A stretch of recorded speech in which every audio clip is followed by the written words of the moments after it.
Welcome to our class, Introduction to Creative Writing. For this semester, I will be your teacher. My name is Riza S. Raidaran. For the next 2 hours, I expect you to first, compare the nature of creative writing to other forms of writing. Second, analyze the qualities of the poem that will be presented to you. And third, write poems considering the elements of tension and imagery. Now let us discuss the nature of creative writing. What is it? It is imaginative writing. It is not like history, journalism, or reportage. It is not content with just relaying what happened. Instead, it is interested in making up something exciting. As future teachers, why do you need to study creative writing? First, you should be able to delight and teach something useful to your students. Second, you should be able to inspire your students and make writers out of them. But you have to consider that you still need to teach the form to your students because it will be their guide on how to produce an output. But why do writers write? Let us find out the reasons. First, to create literature, which could be in the form of poetry, fiction, drama, and nonfiction. Second, not just to read, but to be read everywhere. Third, to contribute to our literary and artistic traditions. And the last, to undertake exemplary literary practice. This time, we will discuss poetry and we will write poems. Poetry is the oldest genre of literature. It celebrates the elegance of language as writers can use language to express their feelings, beliefs, and others. While it is brief, poetry is never short on ideas. In just a few words, a writer could mean a lot of things. One of the strongest qualities of poetry is tension. It refers to the equal forces acting in opposite directions. For example, let us read the poem written by Richard Edwards, The Word Party. Loving words clutch crimson roses. Rude words sniff and pick their noses. Sly words come dressed up as foxes. Short words stand on cardboard boxes. Common words tell jokes and gabble. Complicated words play Scrabble. Swear words stamp around and shout. Hard words tear each other out. Foreign words look lost and shrug. Careless words trip on the rug. Long words lounge with stooping shoulders. Code words carry secret folders. Silly words flick rubber bands. Hyphenated words hold hands. Strong words show off, bending metal. Sweet words call each other petal. Small words yawn and suck their thumbs. Till at last the morning comes. Kind words give out farewell poses. Snap! The dictionary closes. Now, what can you say about the poem? What tensions are present in the poem? You're right. The speaker imagines the dictionary as a big party graced by so many words. The speaker vividly describes the big, happy party. This poem pictures words as people with unique manners and keen personalities. Now let us have an activity about tension in poem. Let us imitate the poem The Word Party.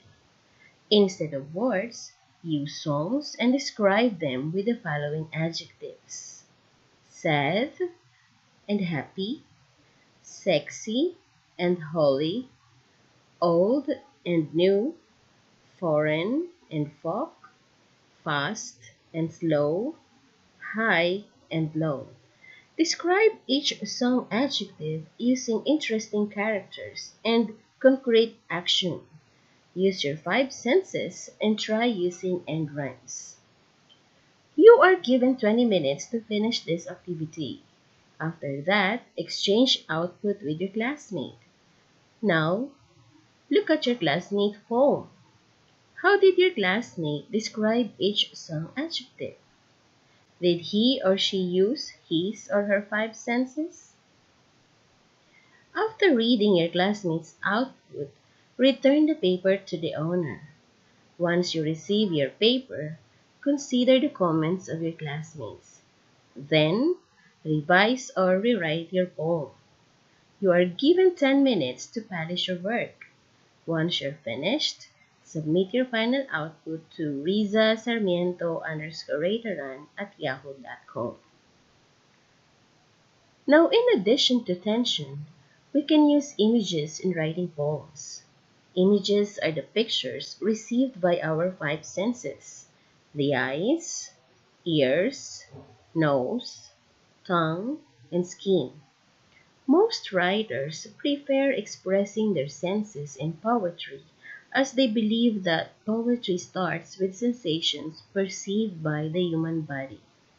This is a vivid way of dramatizing ideas. For example, let us read the poem Ode to the Lemon by Pablo Neruda. From blossoms released by the moonlight, from an aroma of exasperated love, steeped in fragrance, yellowness drifted from the lemon tree, and from its planetarium lemons descended to the earth. Then there yield the coast, the markets glowed, with light, with unrefined gold.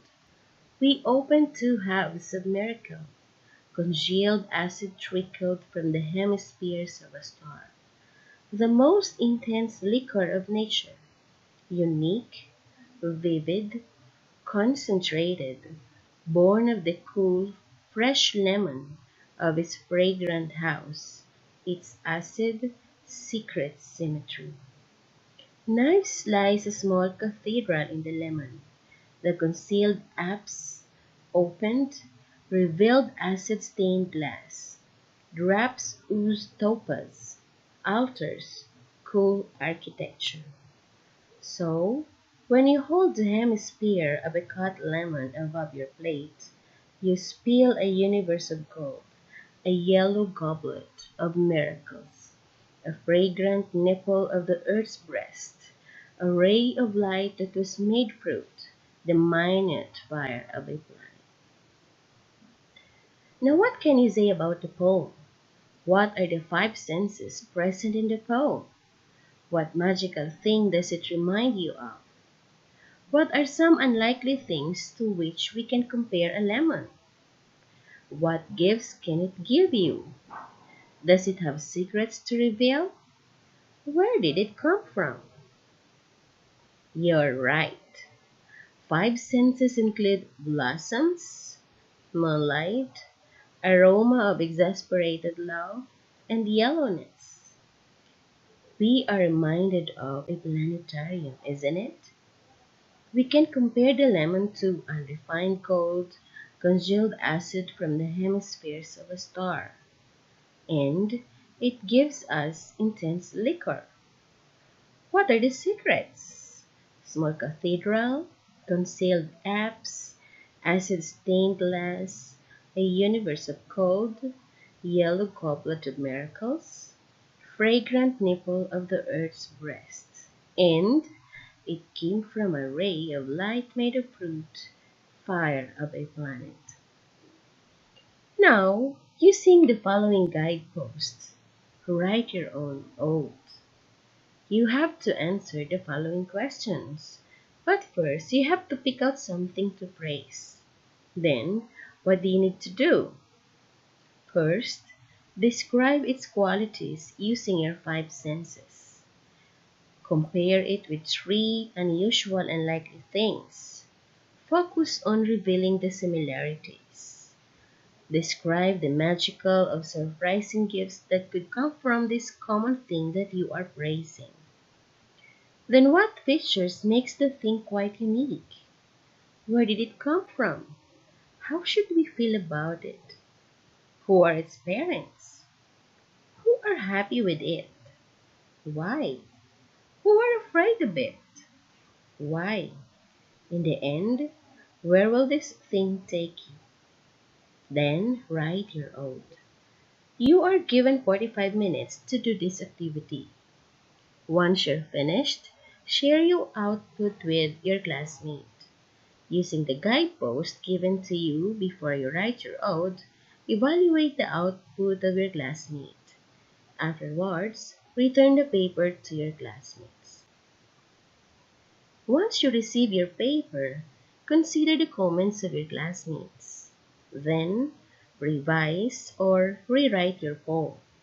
You are given 20 minutes to do it. Then submit your final output to Riza Sarmiento _89 at yahoo.com. I will read your outputs tonight. Tomorrow, expect for my comments and suggestions. Thank you very much for your active participation.